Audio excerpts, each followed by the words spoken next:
ये कहानी सत्ता के दो सबसे बड़े स्तंभों आरएसएस और बीजेपी के बीच चल रही खींचतान की है। आरएसएस प्रमुख मोहन भागवत और प्रधानमंत्री नरेंद्र मोदी के बीच संबंध सार्वजनिक रूप से मजबूत दिखाई देते हैं, लेकिन अंदर ही अंदर दोनों के बीच सत्ता और संगठन पर वर्चस्व की जंग चल रही है। इन दिनों इस जंग का केंद्र बना है बीजेपी के अगले अध्यक्ष का नाम। भागवत चाहते हैं कि अगला अध्यक्ष कोई ऐसा हो जो आरएसएस की जड़ों से आया हो, लेकिन मोदी अपनी लॉबी का नाम आगे बढ़ाने में जुटे हैं। यही टकराव आज भारतीय राजनीति का सबसे बड़ा सस्पेंस बन गया है। मोहन भागवत का ऐतिहासिक कदम।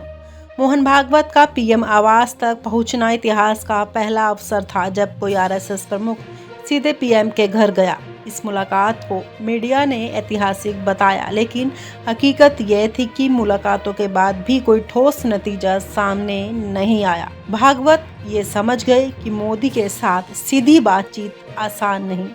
यही कारण है कि अब वह अपने संदेश भाषणों और संकेतों के जरिए भेज रहे हैं। पीएम हाउस से खाली हाथ लौटते समय उनके चेहरे की गंभीरता बहुत कुछ बयां कर रही थी।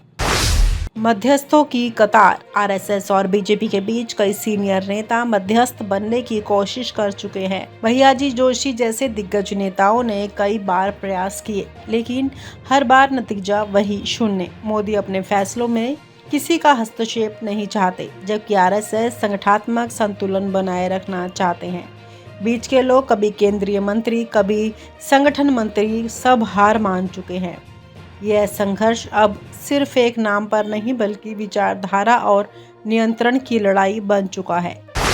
भाषणों के जरिए संदेश। भागवत ने हाल ही में एक कार्यक्रम में कहा कि नेताओं को 75 वर्ष की उम्र के बाद सक्रिय राजनीति से हट जाना चाहिए। ये बयान सीधे पीएम नरेंद्र मोदी की ओर इशारा माना जाता है। इसके अलावा उन्होंने संस्कृत और भारतीय भाषाओं की जननी बताते हुए इसे संवाद का माध्यम बनाने का सुझाव दिया। इस बयान को बीजेपी के अंदर अप्रत्यक्ष तंज के रूप में देखा गया। आरएसएस प्रमुख के इन संदेशों ने बीजेपी के भीतर खलबली मचा दी है। पहले गुस्सा, अब खामोशी। ये पहली बार नहीं है जब भागवत मोदी से नाराज हुए हों। पिछले कई मौकों पर जब भी भागवत ने किसी का नाम सुझाव को आगे बढ़ाने की कोशिश की, मोदी ने उसे दरकिनार कर दिया। संजय जोशी का मामला इसका सबसे बड़ा उदाहरण है। आरएसएस की नाराजगी अंदर ही अंदर सुलग रही है, लेकिन सार्वजनिक रूप से दोनों संगठन चुप हैं। खामोशी की यह राजनीति आने वाले दिनों में बड़ा धमाका कर सकती है। मीडिया का तमाशा। टीवी चैनलों पर इस पूरे मुद्दे को, पूरे विवाद को लेकर चुप्पी छाई हुई है। सिर्फ कुछ पत्रकार और राजनीतिक विश्लेषक इस मुद्दे पर खुलकर बोल रहे हैं। जनता कंफ्यूज है क्योंकि उन्हें सही जानकारी नहीं मिल रही। आरएसएस और बीजेपी दोनों संगठन मीडिया के सामने एक दूसरे के खिलाफ कुछ भी नहीं कह रहे, लेकिन अंदरूनी हलचल इतनी तेज है कि यह विवाद कभी भी फट सकता है। नागपुर मीटिंग और फिर असफलता। मोदी की नागपुर यात्रा भी इसी विवाद को सुलझाने के लिए थी, लेकिन इस मीटिंग के बाद भी कोई सहमति नहीं बनी। आरएसएस ने साफ कह दिया कि नया अध्यक्ष कोई ऐसा होना चाहिए जो संगठन का आदमी हो, जबकि मोदी अपने खास नाम पर अड़े हैं। दोनों पक्षों के बीच ये खींचतान अब बेहद गंभीर हो चुकी है। कहा जा रहा है कि ये विवाद बीजेपी के अंदर बड़ा विभाजन पैदा कर सकता है। जनता और कार्यकर्ताओं का भ्रम। बीजेपी के कार्यकर्ता और आरएसएस के स्वयंसेवक इस विवाद को लेकर असमंजस में हैं। कई लोग मानते हैं कि मोदी का रुख पार्टी के लिए खतरा है, जबकि कुछ लोग भागवत की रणनीति पर सवाल उठा रहे हैं। इस खींचतान ने जमीनी स्तर पर भी असर डाला है। चुनावों के समय इस तरह की स्थिति बीजेपी के लिए घातक साबित हो सकती है। भविष्य का सस्पेंस। अब सवाल ये है कि क्या भागवत और मोदी के बीच ये टकराव सुलझेगा या बीजेपी और आरएसएस के रिश्तों में दरार और गहरी हो जाएगी। अगर यह विवाद सार्वजनिक रूप से भड़क गया तो इसके राजनीतिक परिणाम दूरगामी होंगे।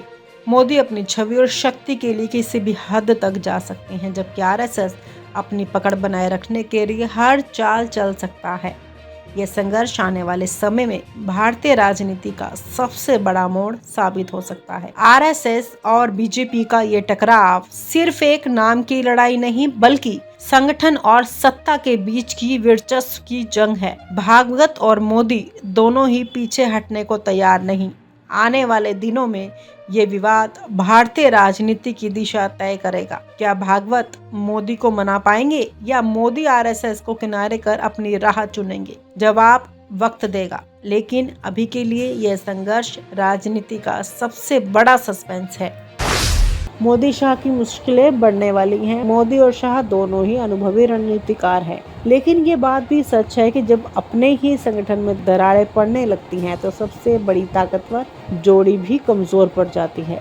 मोदी के तीसरे कार्यकाल की शुरुआत वैसे ही विपक्षी हमलों और जनता की बढ़ती नाराजगी के बीच हुई है। ऐसे में अगर संघ की भी पूरी ताकत से नाराज हो जाए तो हालात बिगड़ सकते हैं।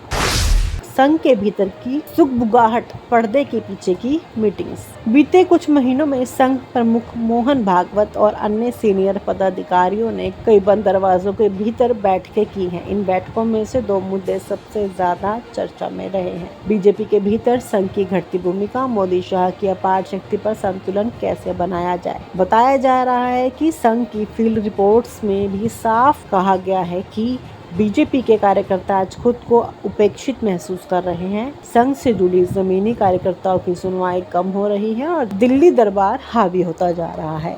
यही वो वजह है जो संघ को मोदी शाह पर दबाव बनाने को मजबूर कर रही है। बीजेपी में भी उठने लगी है फुसफुसाहट। यूपी से लेकर महाराष्ट्र, कर्नाटक से लेकर मध्य प्रदेश तक बीजेपी के अंदर भी अब ये चर्चा तेज हो गई है कि संघ नाराज है। कई नेता जो चुपचाप मोदी शाह की सत्ता को सहते आ रहे थे, अब संघ के पीछे छिपकर अपनी आवाज बुलंद करने की सोच रहे हैं, क्योंकि संघ का साथ यानी सियासी ताकत की नई उम्मीद। खुद यूपी में जब प्रदेश अध्यक्ष की नियुक्ति टली, केशव मौर्य से लेकर अन्य नेताओं की बेचैनी इसी वजह से बढ़ गई। संघ का दखल ना हो ये मोदी शाह चाहते हैं, लेकिन संघ का दखल बढ़े ये नाराज नेताओं की ख्वाहिश है। यही सियासत अब दिलचस्प मोड़ पर आ गई है। क्या संघ वाकई मोदी शाह को कमजोर कर सकता है? ये बड़ा सवाल है और जवाब उसमें भी बड़ा। संघ भले ही सीधे सीधे किसी सरकार को गिराने की ताकत ना रखता हो, लेकिन चुनावी जमीन पर उसकी पकड़ आज भी बेजोड़ है।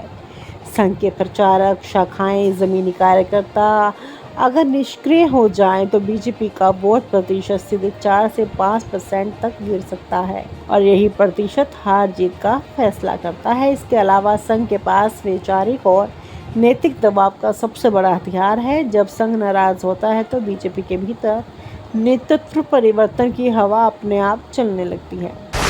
संघ का अल्टीमेटम, आखिरी चेतावनी। सूत्रों के मुताबिक संघ ने साफ साफ शब्दों में मोदी और शाह से कहा है, या तो पार्टी का पूरा संगठन वापसी उसी ढांचे में ढालो जहां संघ की भूमिका अहम हो, या फिर तय मानो अगले साल तक जो सत्ता की ऊंचाई दिख नहीं रही है वो जमीन पर आ जाएगी। संघ को लगने लगा है कि मोदी शाह की जोड़ी ने न सिर्फ पार्टी पर कब्जा कर लिया है, बल्कि अब वो संगठन की मूल आत्मा भी खत्म कर रही है। इसलिए ये अल्टीमेटम इस बार सिर्फ सलाह नहीं, गंभीर चेतावनी है।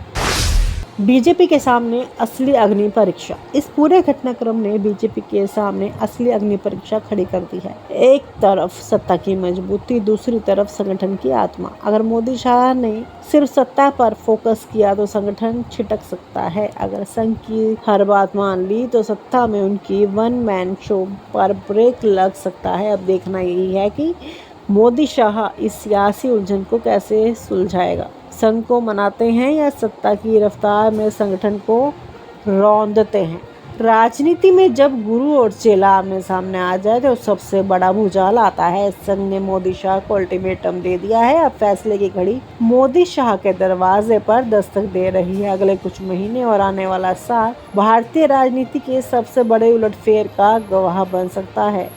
आपको क्या लगता है? क्या मोदी शाह संघ को नजरअंदाज करते रहेंगे या फिर संघ की नाराजगी उनके तीसरे कार्यकाल को अधूरा छोड़ सकती है? और आप हमसे जुड़े रहने के लिए सब्सक्राइब करें YouTube पर, फॉलो करें Twitter पर और लाइक करें Facebook पर। और ज्यादा जानकारी के लिए आपको टाइप करना होगा सिर्फ न्यूज़ नशा।